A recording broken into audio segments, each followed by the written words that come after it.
tell you, we have all, I know, seen some pretty bad marketing executions, etc. But what you may know is they may not have had a plan. And so we wanted to make sure we covered this extremely important topic because having a plan is 50% of the battle. And of course, the other 50% is executing properly. And so I'm really excited to have our guests here today. So welcome to the Broward County Black Chamber of Commerce's 2021 Summer Sizzle Marketing Tips. My name is Shahiwa Jarrett Gellin. I'm the founder and president of the Chamber, and I'm happy that you all could join us.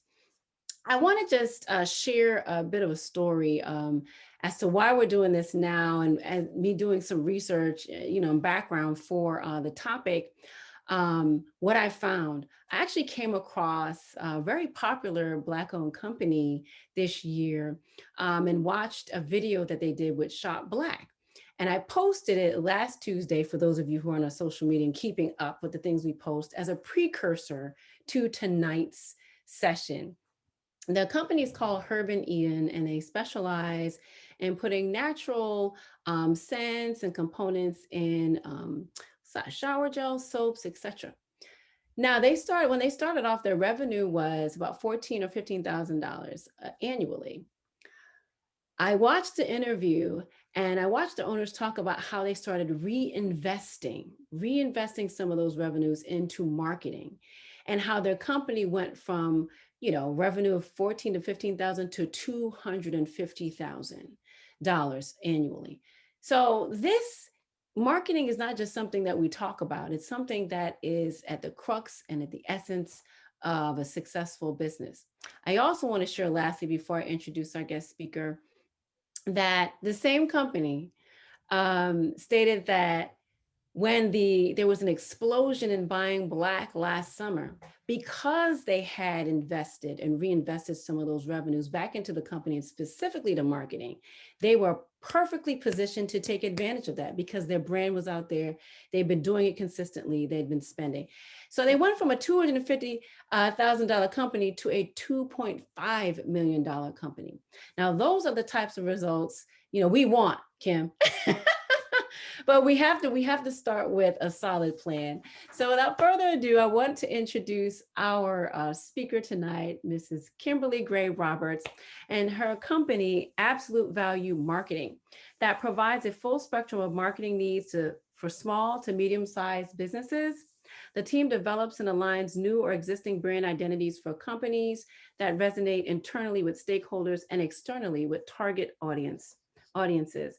Prior to becoming the founder and lead strategist of Absolute Value Marketing, Kimberly Gray Roberts worked the last 2 decades in the advertising industry with the most respected corporations and advertising agencies in the US, helping them develop strategies and strategic marketing plans for some of the country's most beloved brands. And so we have someone who is an expert tonight. She earned her master's degree in business administration at Barry University in Miami Shores, Florida, as well as an additional 20 hours of master level coursework in leadership, public policy, and advocacy from Union Institute and University. She is the perfect person to present, and boy, does she have a wonderful presentation in store for you. Now, don't just watch. We want you to interact. If you have questions, I will be monitoring the chat. I will be monitoring as best I can on YouTube Live as well to make sure this is interactive. So without further ado, I'm going to turn it over to Mrs. Kimberly Gray Roberts. Thank you, Shahiwa. Thank you so much. And first and foremost, thank you for your amazing leadership of the Black Chamber. And I am proud to be a member, and also very honored that you asked me to kick off the Summer Sizzle series. And as a marketer, I just love saying it. Summer Sizzle series. It has marketing all over it. Okay. And talking about advertising planning, because that's a lot more in the nitty gritty. You hear a lot about pulling together a marketing plan, and that's more the bigger picture, but your advertising plan is nitty gritty. And I've was very lucky to be able to start my career doing ad planning, media planning for Louis Vuitton Moet Hennessy. That was my very first job in the media industry. And it was definitely an education into what people are using in order to get their message across and how important messaging is. So not just your message, but the channel that you use. Um, just before we really do a deeper dive into the advertising planning, to tell you a little bit more about absolute value, we actually provide businesses in any industry marketing and media strategies that help build their brand presence and achieve their overall sales and marketing goals. Plain and simple. At the end of the day, we're looking for results, whether it's clients coming in the door, whether you have a product or a service that you're offering them, you want to be able to communicate with them in a way that they connect to. And now that social media has become the king of communication, being able to master your brand voice, understand what your brand voice should be, what it can be, is key. One of our contracted services is actually to help business owners put together a comprehensive plan from soup to nuts, the overarching marketing strategy to drilling down to an advertising plan, whatever your specific needs might be. The solutions will be unique to your specific brand voice. And this presentation is designed to provide you with what I consider to be the framework of how you can develop your very own advertising plan for your business, or work with an agency like mine to help your business grow. So we're going to dive right in. I'm going to share my screen. Oh, hello. And I just told you a little bit about myself. And this is what we're going to start with, is an advertising pre-check, or better known as what to know before you plan. First and foremost, we want to talk about brand identity. Who are you? Who's your brand? Your marketing strategy. What's your overall plan for the direction you want to take your brand or product? Your target audience. Who's that ideal customer? Who's your avatar? Your advertising budget. How much money do you have to spend? Your timeline. How much time are we talking about in order to take that person from not knowing who you are to being your best brand ambassador? And finally, messaging. How do you speak to these individuals to get them to spend their hard-earned dollars with you? Well, first and foremost, your brand identity. And here's actually one of the things that I heard most often from my clients, which is, I don't want to spend a whole lot of money with branding. I need sales. Well, one doesn't come without the other. And when you look at brands like Apple or Amazon, Disney, or Whole Foods, when you see those logos, you know exactly what they stand for, what they're going to provide you, and the value that you're going to get from what they have to offer. So your brand is not just a super cool little logo. It's also your company, your products, your service, your mission, and your vision all rolled into one. It becomes your voice. So once you have your brand identity in place, the next thing you want to think about is your marketing strategy. Now, typically when you put together a business plan, you have a marketing strategy in mind. You have to have that little piece as to that basically gives you a general sketch of what you're planning to do for your marketing to help those companies, to help those banks give you funding. Well, when you're developing a marketing strategy, keep in mind that's not a one-off. Your marketing strategy is dynamic, just like your company, just like the market that your company is actually existing in. So developing a marketing strategy helps you determine what your market position is and helps you guide what your advertising tactics are.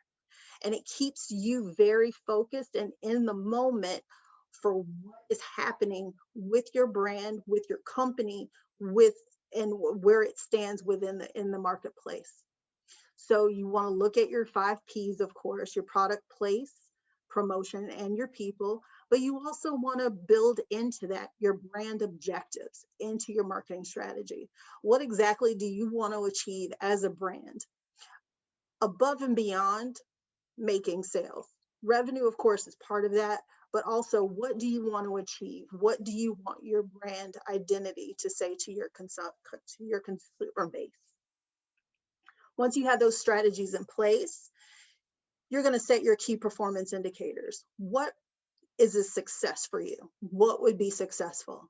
So writing those down and determining what your KPIs or key performance indicators are going to help you also determine what advertising tactics you use in order to build out a successful advertising plan.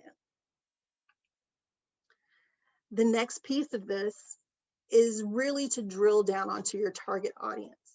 And one thing I love to say to my clients is your ideal customer is not everyone. You can generalize your advertising message, but not the audience that you're targeting. You want to be very specific about who your ideal customer is and build your audience from that particular profile. The more you generalize and spread your dollars across a wide swath of the population, the less effective it is.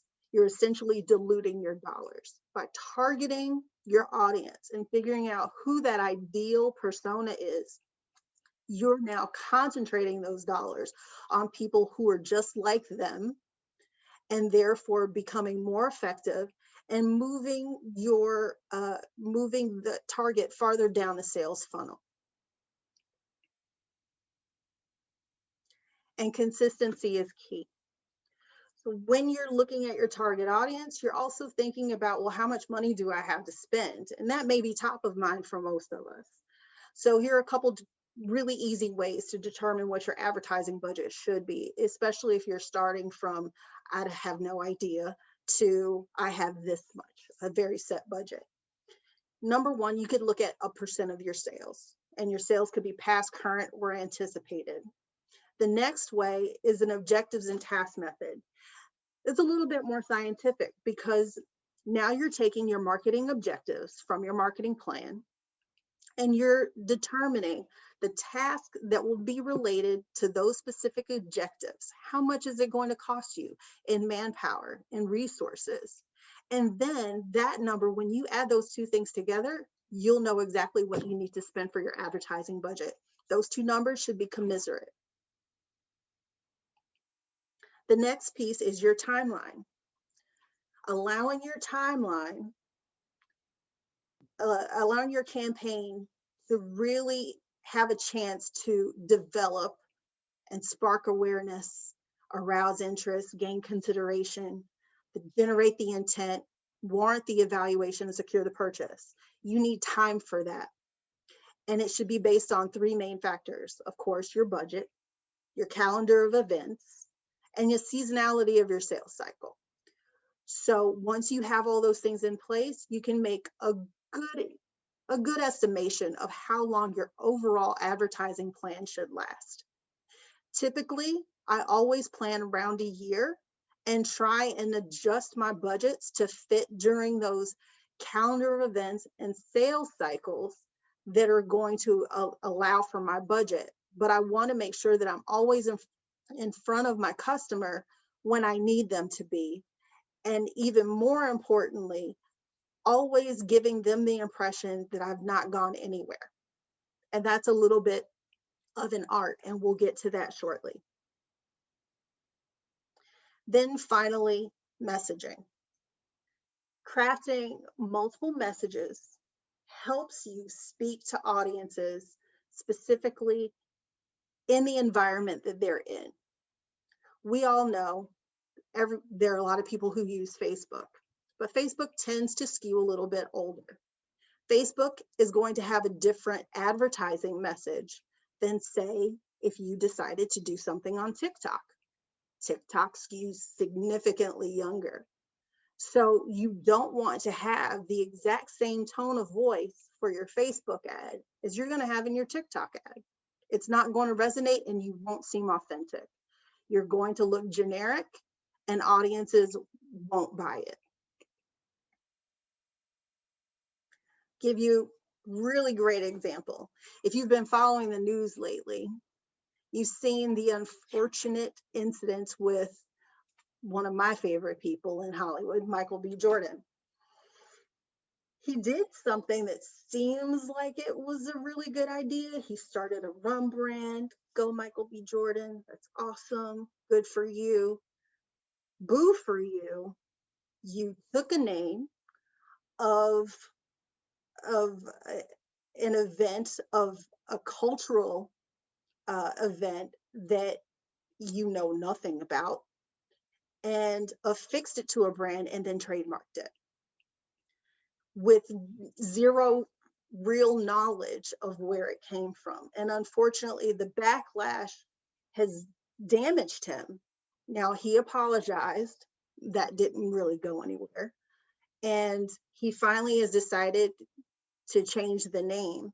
But now that's going to cost him and his company a lot of money in order to be able to backtrack. So finding that right tone is really a fine line that advertisers have to walk now. And it means being very connected to your audience and responding to your audience appropriately when they let you know what they like and what they don't like.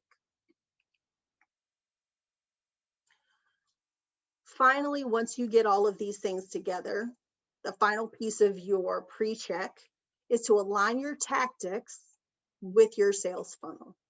So getting an understanding of what your sales funnel looks like.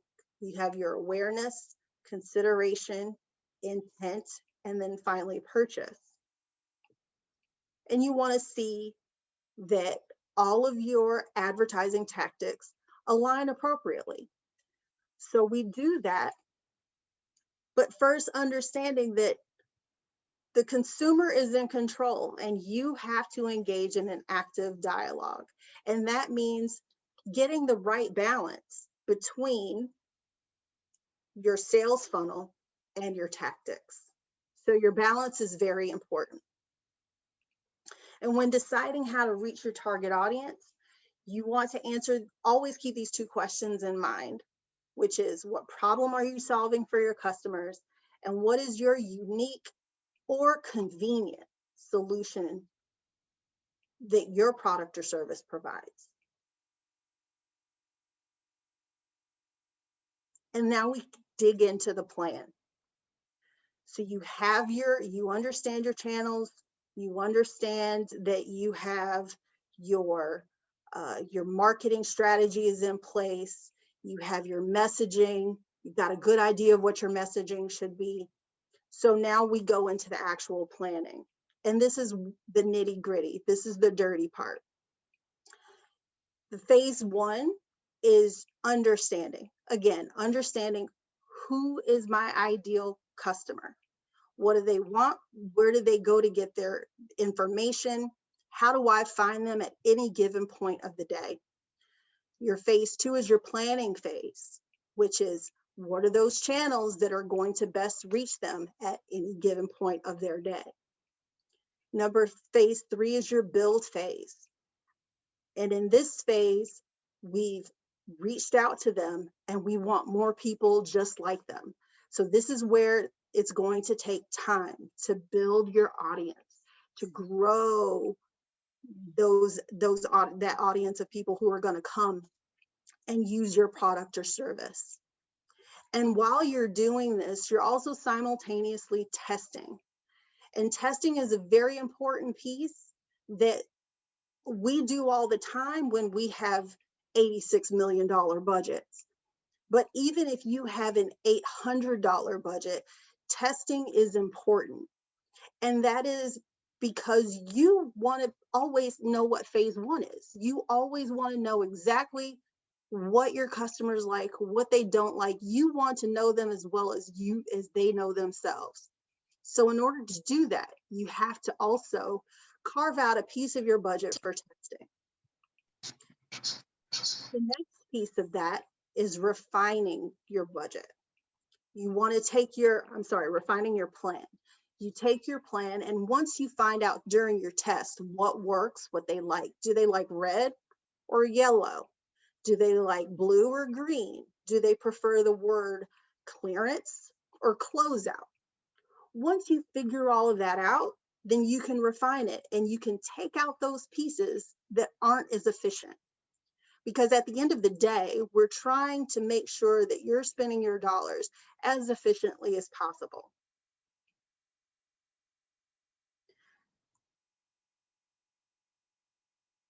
And how do these media go into that? It's right here. So with our sales journey, we go from awareness to purchase. I've truncated a little bit just to make it simple. But in the awareness, this is where you're going to do your PR, your television, your radio, your online ads. This is very broad. You're even going to do, if you've got budget to do out of home, which are the billboards, the bus benches. If you have budget for that, then great. But this is your awareness tools for all of those people out there who don't know who you are, who don't know what you have to offer, what your product or service is. They're going to be in this awareness phase. So these are the media that work best for that awareness phase. And it's always good to have at least one or two channels that are devoted to awareness, because again, these are the channels that are going to help you build your brand. The next phase is your consideration phase. That's when they know your name, they've heard something about you, maybe, I think I've heard about them. Let me do a little bit more research. And that's when they might find you on social ads, through your email campaigns that you're doing. They're going to check you out on your Google reviews. And I am notorious for Google reviews, and I'll tell you a story about that shortly. Your blog posts. Are you blogging? Are you talking about your business, about what you do? Your media. What are you posting on Instagram? Do you have an Instagram feed? Are you posting? Are you posting regularly? What about direct mail? Are you sending out, if you're a real estate agent, are you sending out comp letters to tell me what my property value is in my neighborhood and encourage me to sell and maybe buy a bigger house? The next phase of that is the purchase phase. Once they go from consideration and they've tested you out, they see that other people through your reviews have given you good reviews and they feel like, okay, I might be able to trust this person with my dollars. Then they move into the purchase phase. And now you're driving them directly to your website or your call center. Better yet, they're coming into the store of your they're coming through the doors of your brick and mortar, or they're going into your web store and they're getting to the shopping cart. Now, once they get to the shopping cart, if they abandon, that's a whole different conversation. But there are channels to reach them. Once we get them into the shopping cart and they actually made a purchase, they officially are your customers. And how do you reward them? You reward them by continuing to provide them value. So the media channels that associate with this are building community. And you see, I put community and FAQ knowledge base in red because these are also very top of funnel. Even though it helps you retain customers, it also helps you get new customers as they're in that researching phase.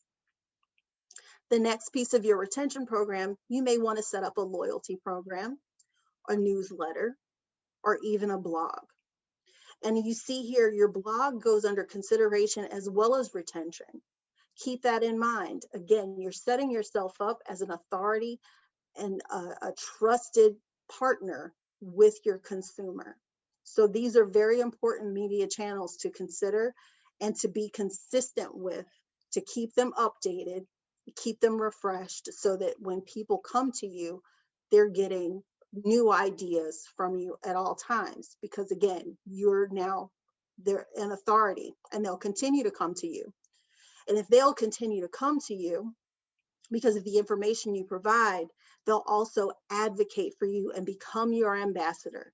And this is where the ever popular word of mouth comes into play. It also reinforces your social media status. So now your customers become your influencers and they begin to work for you. So again, when you're looking at your advertising budget, as you're refining your advertising budget, as you start to build out those audiences, you'll start to see that they'll branch out in different ways, and you'll need to allocate dollars in order to support each of these various functions. And it doesn't take a lot of money, it just takes being very strategic with how you use your dollars, how efficient you are.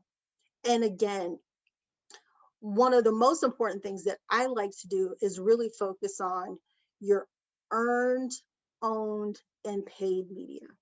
And specifically, when you get into your retention and advocacy, these are great opportunities for using your owned media. That is media that you create yourself. So your loyalty program, that's completely up to you. Your newsletter, again, this is information that you provide to your clients. Your blog, more information you provide, and it becomes part of your library. Your knowledge base, your FAQs, building out your community. This is all owned media. These are options that you have to build out your brand that don't cost you dollars, but may cost you time.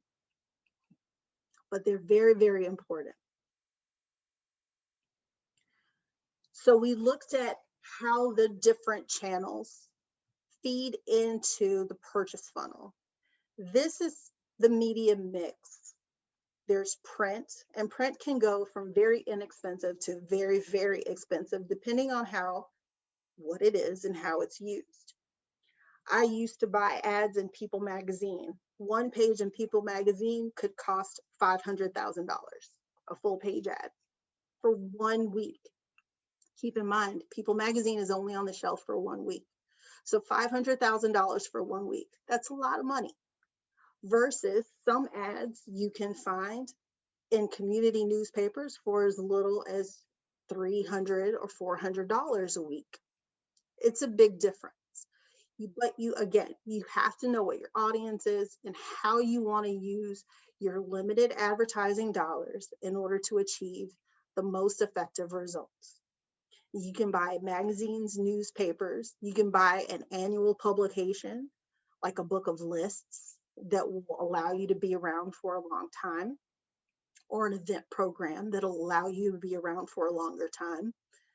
Or you can go into something like television or connected television. Connected television is a very technical way of saying smart TVs.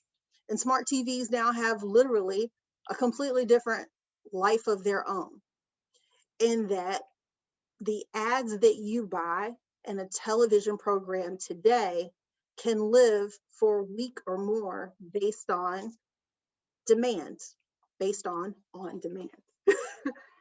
So the way that works is typically within 7 days of a program airing, the network will keep the very same ads in that program that came on when it originally ran. After that, they can slot in brand new ads. So within a month or so, you may be able to just put in your very own ad that didn't necessarily run during a prime time episode of This Is Us, but a month later, you can be in This Is Us and run your ad. Now, of course, the difference is within that first week, the network makes it impossible to fast forward. They make you watch those ads. So there is a benefit to that. But if you have an ad in those programs, you're still able to get some value from it. The next piece is, of course, radio and satellite radio. You have your terrestrial radio stations, your satellite radio stations, and there's another piece that's sort of vying for attention in the radio category, and that's podcasts. But podcasts are really treated as a digital media form. But in any case, they work very much the same. When you have radio or satellite radio, there are specific times of day that are more expensive than others. One of the things that I learned early on was that in radio, it's a lot more expensive to run during drive time. So whether it's the morning drive or afternoon drive, but when you get into evening, overnights, and even weekends, it gets very affordable. But then you have to ask yourself the question.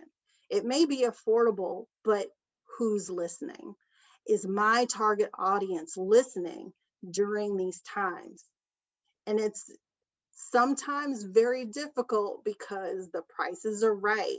But always remember the two questions that you want to always be asking yourself. What's the value? What value am I bringing? And what am I offering that's convenient or unique at the time and the place that my customers are going to be there to buy, to make that decision to buy from me. The next piece is out of home. And this is, I think, one of the more interesting pieces of media because it's overlooked but extremely powerful. Out of home is any advertising that you see literally outside. So it can be a billboard, a digital billboard. It can be one of those really cool painted signs that they're doing, like they used to do in the old days, that looks like art, but it's actually an ad for something. It could be a bus bench. It could be an aerial banner. And we see aerial banners every time we go to the beach. Now, what's interesting about out of home is that it most definitely gets you reach. You get eyeballs.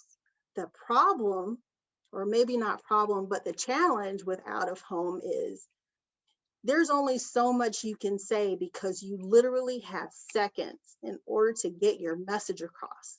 So you have to be very creative and you have to be very to the point in order to get the attention of someone who is going 75 or 80 miles an hour down a highway. I'm a fan. I think this one's very interesting because it presents a challenge. Once we move out of traditional media, we move into digital media. And digital media over the last decade has come leaps and bounds from where it was when we first started talking about digital ads in the early 2000s. It's completely unrecognizable. When I started doing digital ads, it was literally, let's buy a banner on Fox News or something like that. And now that doesn't even exist anymore. You could buy a banner, but we all know that that is really not where you want to be spending your money.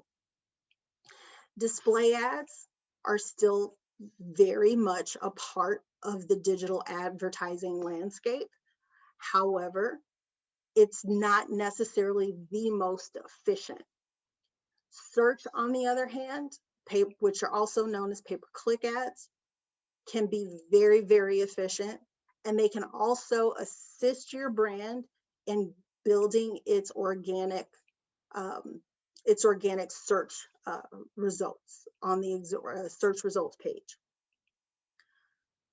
One of the things that I like to remember when we're talking about digital ads is that you can start very broad, especially when you're looking at search ads.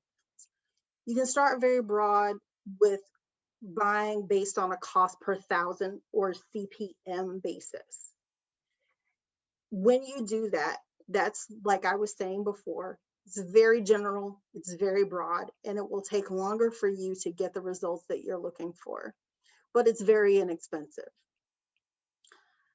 On the other hand, buying based on cost per action, cost per click, actually narrows down that target to find people who are farther down that purchase funnel and gets you closer to making a sale. So keep that in mind when you're looking at digital ads and someone is trying to buy you something based on cost per thousand or CPM. Just know that you're going to have to commit to more time in order for that ad to mature and essentially get that customer into your purchase funnel. If you're buying based on cost per action, you may be paying more, but they're farther down that funnel, they're more qualified and more likely to buy in a shorter amount of time. It's not guaranteed, but it's close. And then finally, you have social media. And our social media has different platforms. And what's really important to remember about those social media platforms is that they all have different voices. You have to speak to your Facebook audience differently than you speak to Instagram. Snapchat is completely different from LinkedIn. LinkedIn is a business forum. So you want to talk to your LinkedIn target audience in a business-like manner versus a Twitter. And Twitter is conversational. You have to constantly be updating Twitter with new bits of information. A lot of people go to Twitter for their news. So think with Twitter, if you're going to sustain a Twitter account, constant updates are going to be necessary. You don't necessarily have to buy the ads on these or on any of these platforms, but do remember that there are constant updates to the algorithms, which means that whether it's ads you buy or posts you make, how they show up in your target audience's feed is going to vary based on what the algorithm is. And a lot of us have figured out how to bypass some of the advertising rules, especially in Facebook and Instagram, and the algorithms have been adjusted to make it more difficult for us to advertise without actually putting in an advertising budget. Just some cautions there. Now, once you know what all of your channels are and you understand how your channels work, about how much you're going to spend, you want to think about your cadence. And cadence is another way of saying your flighting strategies. So when you're putting your plan together, there's 3 different kinds, and one is a blitz. You'll be most familiar with the blitz when you think about 2020 presidential campaign. Remember, you turned on the television or you turned on the radio and all you heard was political ads. And sometimes it would be for the same candidate 3 or 4 times within, oh my goodness, sometimes it was a half hour. That's called a blitz. That is a high concentration of communication during a very short period of time. You'll also see it during year-end sales events. One of my favorites that I remember off the top of my head is Lexus, December to Remember. Now, it took time for them to actually cultivate that as a branding tool, but we all know that if we want to get the best deal on a Lexus, you go during December to Remember. It's even got a ring to it. But that's when you're going to go. And that's typically a blitz campaign. So they'll start in mid-November. They'll run it through the entire month of December in order to make sure that they're running consistently to let you know it's December to Remember, come and get your car. And the same with the political season. Vote for me, vote for me, vote for me, don't vote for the other guy. The next type of campaign is your pulse campaign. And this is a campaign that actually is the most kind to your budget because it allows you to light out your campaign over a length of time, but still give your customers the impression that you're on the air all the time, that you're always running something. And the way that we do that is you run for a specific period of time, take a break, and then you come back on, you run for the same amount of time as before, you take another short break. Then the customer, even during those short breaks, they don't have a real perception that you've actually gone anywhere. So when you talk to them, they call in and say, hey, I'm in the market for XYZ. You can ask them, well, how did you hear about us? And one of the things they may say is, oh my gosh, you're everywhere all the time. I just knew to call you. That's because a good pulse campaign was more than likely in place. Even though you're taking breaks and you're saving dollars here and there by taking those breaks, your customer feels like you've never left. And then finally, there's the always on. Geico and Progressive Insurance do a great job of this. Their ads are on all the time. But to keep us from wearing out on their commercials, they do a good job of rotating. So you'll see in I believe it was the Geico ads, they've got the old hip hop group tag team in one, and they had where they're using puns, and then they'll have another version of the same type of ad with another group, and I think it was maybe NSYNC or something like that. Very smart use of always being on, switching it up. And what they do is they may start out with 5 different commercials or 5 different pieces of creative that they're running online, and they're testing it. And the ones that get the most responses are the ones that they will continue to run for the rest of the year. And you'll start to notice that the other ones kind of fall off. That's a really good example of how they use their testing in order to make sure that they're optimizing for their audience and giving their audience what they want. And this is actually a really good example of what I would put together for a media schedule and what I would suggest even you put together for a media schedule. Now, in this case, we have a really weird month that has 25 days. So we're going to pretend that there's a month that has 25 days in it. What we've done here is we've flighted out on a daily basis where we're running in various media channels. So we have magazines, national radio, internet, and television.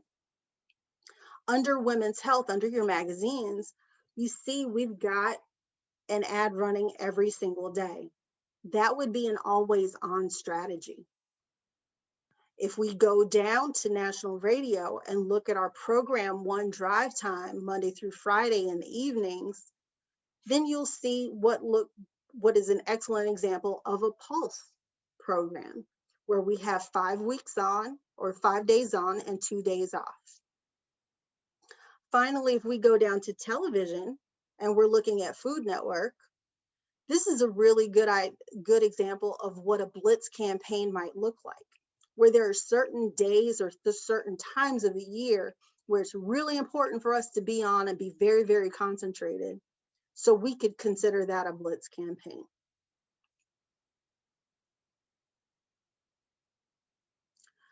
Once you put your plan together, you're ready to launch. And now you're going to begin monitoring, testing, refining, all those phases of the last 3 processes. You're going to be looking very closely at what's working, what's not working, but still walking that fine line between giving it enough time to mature and making tweaks based on what your audience is telling you that they want to see. Your testing provides you a really good understanding of the behavior, attitude, and preferences of your consumers.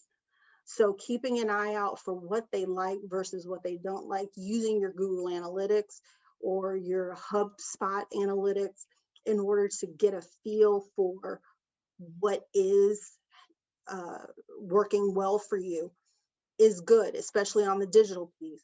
When you're working with those traditional media, it's very important that when you have those face-to-face interactions or those in-person interactions, whether it's on the phone or again, face-to-face, you want to be asking, you want to give those surveys. How did you hear about us? Where did you find us? Was it Google? Was it television? And be specific, because people will tell you all the time, oh, it was somewhere. You guys are everywhere. And that's the easy question, but you need to ask the harder questions. Dive deep with them and ask those questions. Was it Google? Did you find me on Google? Did you read the Google reviews? Did you find me on television? Was it on radio? Did you hear my radio ad? What station were you listening to? What station do you like to listen to? When do you listen to the radio? Ask those questions, because that is going to help you guide the next phase of your advertising planning, because you're going to repeat stages 1 through 5 all over again.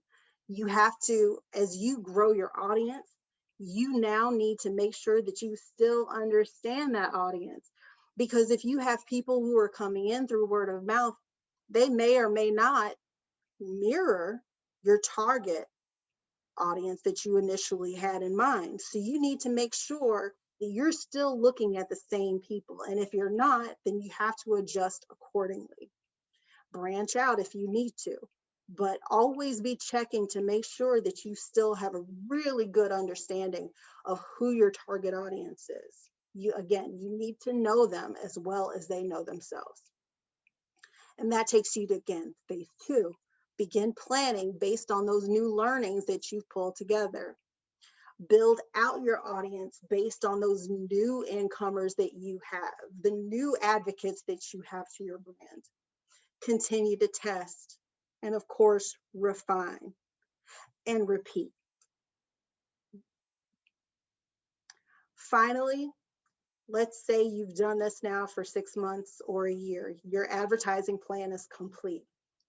It's time to look, even though you've been checking your analytics along the way, now you need to take a final look at your year as a whole and figure out what you need to do in order to move forward into your next year of advertising. And that is one of the things that's going to help you calculate how well you did. How did your revenue increase? How efficient were you? What was your return on ad spend? How am I going to determine my next year's budget? If I did better because of my ad sales from this year, then how much more can I add into my budget next year? How can I grow my plan? And when we look at these analytics, this is an example of a Google Analytics, and there's so many different dashboards that are available now. We actually have over 8,000 different types of marketing technology that's available. So there's definitely more than one way to skin this particular cat, to look at your information and make a determination of where you need to go. Google Analytics is not the end all and be all. You have to go with what you're comfortable with. However, this is a really great starting point that doesn't have a cost attached to it. That also Google has a ton of learning. So that if you need to teach yourself how to read analytics, Google has a class for that, and it's free. So here in this particular campaign, we see that organic search received the bulk of the advertising clicks here, followed by social media. Then direct, which means they went direct to the website. That means your awareness is relatively high when people are going direct to your website. They know your name and how to find you. And then referral, which means they found you through some other site. So here we know, based on the fact that organic search was really high, we have a pretty good idea that that means that you've done something right with regards to your search engine optimization. And more than likely, that has increased your search engine results page results. Here, under sessions, this is again exactly what we want to see, which is this gradual uptick, which means you're gaining in number of sessions gradually over time. Here, this spike would tell me that maybe there was a sale or you had some really great offering during this particular time that bumped your sales up to this degree, because you have a slight downtick here.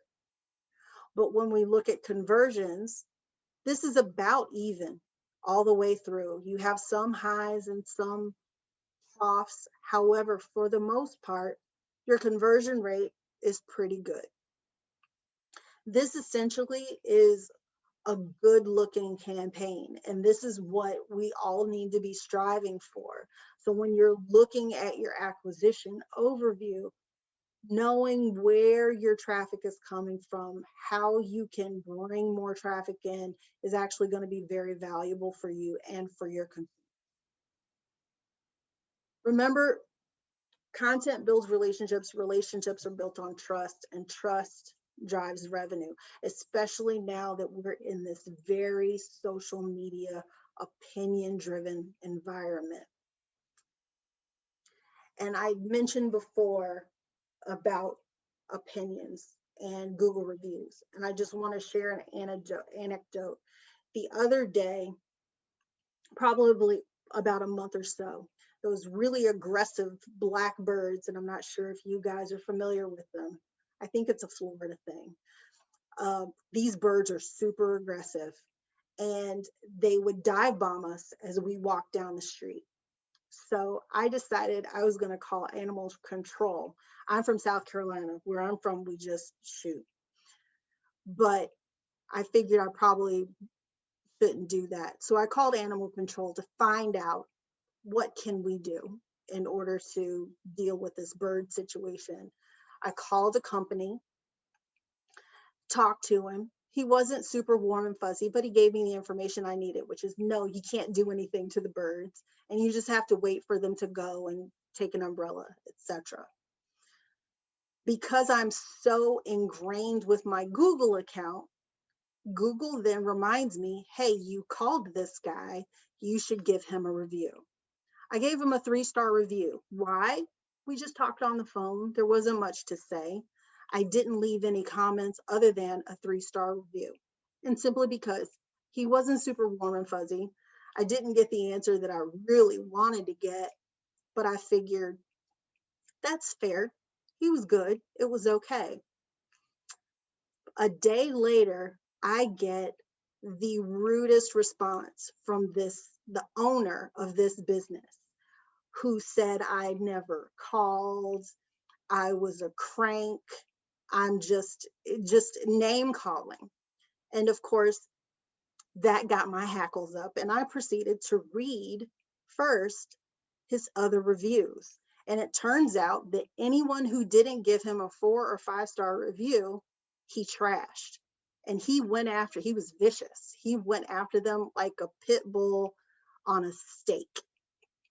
So I wrote back to this gentleman. I gave you a 3-star review because I thought you were fair. However, you should probably read your own reviews and see that you're coming off very aggressive, and it's only hurting your business. It's not helping you. You can be guaranteed that I'll never call you for anything again, even if I did need something. He called me to say, I'm really sorry. It's just that. Unfortunately, in this day and age where the customer is concerned, it's just that is useless. At the end of the day, the customer is in control. And we have to understand that their opinion makes us or breaks us, especially now that the power to advocate or destroy is so within their reach. And that's all I have to present today about the advertising planning. Just to remind you again, consistency is key. Remembering that the customer really, unfortunately, may be always right, and aligning your channels with the voices that are appropriate. Any questions? Hey, thank you so much, Kim. That was very thorough. All right, wake up, everyone out there. I've been in the chat asking, if anyone has any questions. And don't just say it was thorough. I got Tyson Gaines says, yeah, wonderful presentation. Who else? I saw someone else say, oh, Dr. Tarla Toomer, thank you, excellent presentation. But I also was asking in the chat, and please, please, please, I need you all to respond. Do you have an advertising plan? And if not, what has been the holdup on that? I want to know. And I do want to mention a special guest that we have that dropped into our chat. I don't know if he's still here. Um, One of the co-owners of Herb and Eden that I mentioned in our advertising for this session because of their really powerful, I felt, story, where they specifically talked about how they use marketing and why they found it important to reinvest in marketing. So if you want to speak up, Quentin Lewis, hop on and feel free to unmute and tell us about your specific marketing journey and how that literally used marketing to explode your brand, to go from, I saw in that Shop Black interview, to go from 250,000 to $2.5 million. That's huge. And that's a place that a lot of us want to get to, right? So if you want to comment, please free to unmute yourself and hop in the chat. We'd love to hear your story. But Yeah, I'm here. Danielle Scott said, great presentation. Can you guys hear me? Yes, yes. You gonna let us see your face? Yeah. Let me hop on right quick. Hold on. Okay. Let me do go. Hey, Quentin, this is so cool. You guys are like living legends. I saw. So this is cool. Thank you guys. Thank you for joining us. This is totally awesome. I want you to know before you start that it was so funny as I was watching your interview on Shop Black. I'm telling my husband, oh, you should really be. And I look over on our nightstand, and he has like 5 different of your products, from soaps to. Oh wow. Yeah. Wow. That's crazy. That's Peppermint so body wash. But share the marketing story with us, because yeah, we want to get our Black business owners to understand the importance of it reinvesting those dollars in our businesses to get to boost that revenue. absolutely. And that was actually a great presentation by Miss Roberts. I was actually listening to it, taking some notes, just confirming a lot of the things that we do. Marketing is extremely important. I mean, I think one of the things that's what we did earlier in the early days was really just because we had no money, we really relied on documenting our journey and, just really, like I said, just utilizing our phone to just tell our customers what we were working on at the time and just kind of communicating with them. And we always stayed true to the principles of collecting data, building our email list, building our phone number list, and, just staying communicating with our customers of what was going on and writing blogs, sending those blogs via email. But the documenting was really something that we really relied on. And then it wasn't until last year that we, before the year started, we were like, hey, we're really going to have to invest into paid ads. We hadn't really invested into paid ads really like that before. So 2020 is when we really decided to really invest into paid ads. Started in January of 2020, and really just kind of incrementally scale up our budget every single month. So really, with everything that was going on, hold on, I'm gonna go with you. So with everything that was going on, as far as COVID, the protests with the George Floyd killing, and with us really getting an ad budget, I think that just created the perfect storm with everything, and allowed us to just. We were projected to grow that year, but we like exponentially grew. So really just creating content. I think that's a real big thing that people really gotta really do today, is really, you gotta create lots of content as if you're like a media company, honestly. Wow. And I don't know, Kim, if you want to unmute and speak to that, because I heard you saying, utilize the channels that you've created. And I know, Quentin, you all have obviously your website. You guys have some very professional videos that you now produce that are Oh, very thank sleek and professional. But you did document your story from the very beginning when you kind of had nothing, and your you. growth. Yep. And he also mentioned some tools. You mentioned, Kim, the newsletter, the blogging, um, to really build up that relationship and trust with your customers. Mm-hmm. Mm-hmm. Yeah, I have to tell you, Quentin, your story is almost academic. You literally followed all the steps, which is you may not have had budget initially, but you utilized the channels that were available to you in the most effective way. And probably the most important was that you connected with your audience. They were there with you through the journey and then felt invested.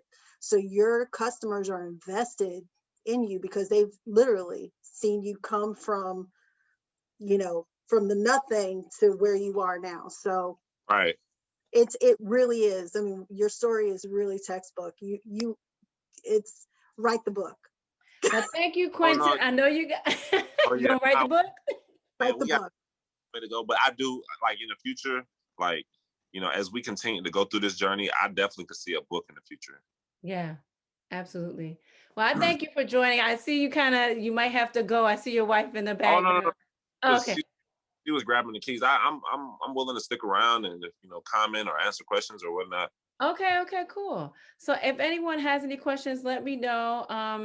Or unmute yourself. Like I said, this is I'm feeling the vibe and hey, I guess I'm doing something right on social media. I learned how to tag. Yeah, but what happened was you tagged us and I was like, oh man, Taryn, my wife Taryn, I was like, did we have something to speak on today? And I was like, well, let me just hop in just in case. And then so I was hopping in, I was listening, but I love marketing. So I love what everything Miss Roberts was saying, because I think, and I'm sorry to comment, but really, I think one of our biggest focuses now has been customer acquisition and really continuing to, because what we analyzed last year was that we were retained. What contributed to us scaling was us getting a lot of first time customers at scale. Okay. And now and then like probably a little bit after the summer, going into a little bit this year, we started to slack a little bit in our first time customer acquisition. So now we've kind of reconvened kind of came back to, hey, we need to really focus on getting first time customers and also, of course, continue to retain our customer. Right. But it's about customer acquisition for us and getting that cost down of acquiring customers, because that's really the name of the game too. No, that's true. And I just want you to comment on this one last thing. You all had talked about the fact that, because of that explosion, right, you kind of had, projections for, your product and what you would have. And Kim talked about, that communicating with your customers and that truth and honesty. So you guys exploded. Obviously, you didn't have the inventory right away for that explosion. So how did you handle that piece and making sure that you're retaining your customers by talking to them, communicating to them what was going on, what was happening? Man, so like you said, we make all of our products in house. We make everything in house, and I think that really helped us. But we were very transparent. Like when we were going through all of this stuff, like especially last year, we were behind in orders by 2 months at the height of it all, by 2 months. So we would literally make videos and be like, hey, this is the reason why it's taking so long. Because we would have it on our website, like, hey, it's gonna take 4 to 6 weeks to get your order. We were literally telling people it's going to take a long time to get your order. Then we were creating videos as to why it's taking long. Okay. We were like, hey, because all of this stuff happened. People are supporting. It takes 3 to 4 weeks for the soap to cure. So we were like letting them know as to why, and we hand make all these products. So we were using that as our marketing, and we were running that as ads actually. We were actually retargeting the people who had already purchased, and for people who had kind of we had a brand story video that we were running, and we would retarget the people that watched the brand story video and things like that. But so we were just being very transparent. I recommend that to people. Just tell your people how it is, because I think sometimes as business owners, especially when things aren't going well, we have a tendency to be quiet or not want to respond or answer stuff or let them know what's going on. But I'm like, yo, you gotta let them know what's going on, whether it's good or bad, because people will trust you more. So even if y'all order from us and it took a long time, but if I'm letting you know and communicating with you and letting you know that, hey, it's gonna take this long, and then you get the products, you like it, you will come back, because even though it took a long time, we were transparent and you trusted us in that, and you got your products, you eventually did get your products. So people did come back to us. So that transparency is really key. Absolutely. Wow. I agree with that 1,000%. And to build on your story, I was a Carol's Daughter user when Mm, Lisa Price was still doing Carol's Daughter in her kitchen, and all the products still had to be refrigerated. Oh, mm, So she had her website, and this is, I'm dating myself, but this is pre-social media. So she wasn't able to get the message out that, hey guys, we're kind of blowing up a little bit. So your hair smoothie is not going to be ready for 3 months. Instead, it was a website, mm. or go by the store to have one of the people in the store tell you she's making it. Oh my. yeah, So, but again, it was at the time, and it's just like you said, because they were open, they were honest, they Right. were forthright with what was going on. And I love the product anyway. Okay, I'll wait. yeah, Fine. I'll wait. I'll wait it out. And believe me, as soon as I knew that that product was available, I was on the first train to Brooklyn mm, to get my hair smoothie. So that's the kind of, that's the kind of customer that you want, who will be with you thick and thin. But in order to get that customer who's going to be with you good times and bad, exactly what you're doing, Quentin, just being open, honest, and forthright, yeah, and bringing them and making them part of the process. Right. yeah, And that's what customers want. That's yeah. That's true. awesome. Especially Write the today. write the book. Oh yes, trust me. I'm gonna write. I'm gonna definitely write that book. I'm 29 now. This is year 6 in the business. So you know, I'm definitely gonna write that book. I'm definitely gonna Yeah. write. Yeah. Dr. Tala Toomer says, love the honesty. And I got another comment from Basil Bernard asking if your presentation will be distributed, I guess, to members. So I get it. I get it out to our members. Basil, I'll email it. But drop your, your website or a link or whatever in the chat, Quentin, so people can check your story out. I Absolutely. really shared it because it was really a good message to say, guys, we can't put marketing plans, advertising, etc., on the back burner. It's something that has to be essential and is essential to our business growth, success, and survival. We're not going to thrive if we don't have it. So I don't see any other questions or comments. Oh, love this young man, Tyson Gaines. Says it. Oh, He's feeling you. if you guys I would have a like to try, question. hold on. Oh, go ahead, Quentin, and then I get you, Rashida. Just finish your Uh, comment. I was just gonna say, if anyone wanted to try our soap out, we actually are doing one of our new acquisition strategies. We're giving free samples to first-time customers. Oh, Use the code first time. I put it in the chat. I didn't get the chance to write everything else out, but if you use the code first time, you can get a free sampler pack where you can try out 4 of our any varieties you like, 4 varieties, and we'll send them to you as soon as possible. all right. Love that. Hey, And hey, if look what the we chamber's haven't giving you already guys. followed you, we need to follow you. What's your tag? What's your handle? Oh, at Urban Eden. So it's Urban Eden. HER. Let me put it in the chat. Okay. While you do that, Quentin, go ahead, Rashida. I see you have your hand up. Go ahead and ask your question. Thank you everyone for your presentation, and thank you, Quentin, for being here tonight. This was very helpful. Advertising is something I struggle with. I think about it and I immediately just clam up and I don't want to do it. I think it's overwhelming. And I just started my business last year. My business is not a product, it's more of a service. So I'm a licensed therapist and I'm also a grant writer. And so I have an Instagram page, but I'm not consistent because every time I go to do it, like I said, the idea of it, I just get overwhelmed. I'm not techie. I see all these videos and people doing all this creative stuff, and I'm just like, I can't do that, and I just stop. So my business really has just been thriving on self-referral. So people I've worked on referring me to other people, so I've been able to manage and go through that way successfully. But I know I can do it.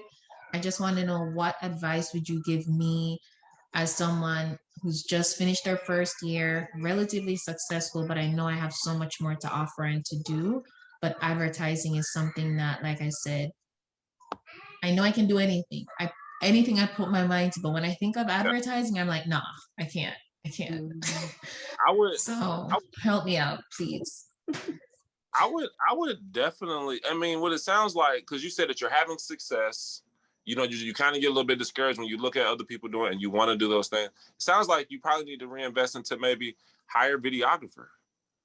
You know, because you know, yeah, that's what I would say. I would, because at first in our earlier day, we used to shoot a lot of videos ourselves. And one thing too that a lot of people probably don't know, like my wife started our business. I was more of the marketing mind. She was just the creative. She created the products and everything. I was that marketing and sales and operations person that was like her partner that could do all of those things. Maybe you need a person that's more marketing centric in your business, maybe a partner, or maybe you have the ideas of what you want to grab as far as content and stuff like that, but maybe you just need to help a person to help you to shoot it, which you could hire a videographer or something like that to help you to produce this content, and then it'd be just easy for you to just post the content. What would you say, Kim, to add to that? Anything? I think that's a great idea. I would actually even back it up a little bit more, because if you're starting out feeling overwhelmed, the first thing to do is write it out, put it in a plan. Get yourself, and the easiest thing to do, print out an actual calendar of the month, and then every day write something that you're going to do, that you're going to talk about. What do you want to talk about on those days? And that is the best way to start to tackle and sort of chunk it down, because when you think about everything that you could possibly do on Instagram, it would be overwhelming. So chunk it down, put yourself a plan, give yourself a plan, and decide maybe Monday I want to do meditation Monday, wellness Wednesday, fun Fridays, or inspiration, a day of inspiration, and then a day where you talk about topics, things that are going on in your field. Because again, you have to put yourself in the position of as an authority, as someone who's trusted. So people need to hear your voice and they need to see you. And yes, once you get those thoughts on paper, having someone shoot it for you that's always, that knows your angles and gets you in the best light and makes you look good is going to actually package it up nicely, because in your particular position, your product is your brilliant mind. So put those thoughts on paper, and once you get it mapped out, then it'd be a lot easier for you to go in and execute what you want to do. Then it's a matter of, oh, today is Monday, so I need to do this, and it's set. Yeah. And it's not something that you have to necessarily struggle with. What am I going to do now? Because there's so much to do. Yeah. I love that, because I love that too. Thank you so much. I love that. Yeah. I can do that for sure. Thank you so much. Go, Rashida. All right. Well, we have kept you all this evening a little bit longer than we usually do, because we had our special guest drop in. Quentin, we're so happy that you're able to join us. This is really special. I feel like we're a celebrity chamber right now. Anyhow, and thank you, Kim, so much for your presentation. It was thorough. And that's what I think, that's sometimes what we need. We need that jolt to say, it's not money that's being thrown away. As Kim and Quentin has said, it's about reinvesting in your company, because a thorough, thoughtful plan will generate revenues, additional revenues. So it's an investment. So make a plan, and then, set aside those revenues and those funds and that money to say, this is how much I'm going to spend to reinvest in my business so that it will grow, it will thrive, and do more than just survive. So thank you all for joining us here tonight. And our next topic in our marketing series will be advanced social media marketing, with a good friend of mine who's been doing this for 20 so years, and was head of the co-op marketing at ArtServe for about 10 years. So you can join us next Tuesday again for another installation in our summer Sizzle marketing tips. All right, guys, have a good night. Good night. Thanks again for coming and dropping by. Thank you. Have a good night, everyone. You too. Good night. Yeah. Right. She said, yeah. She's That was cute. my daughter. I'm sorry. That's so cute. Oh, God.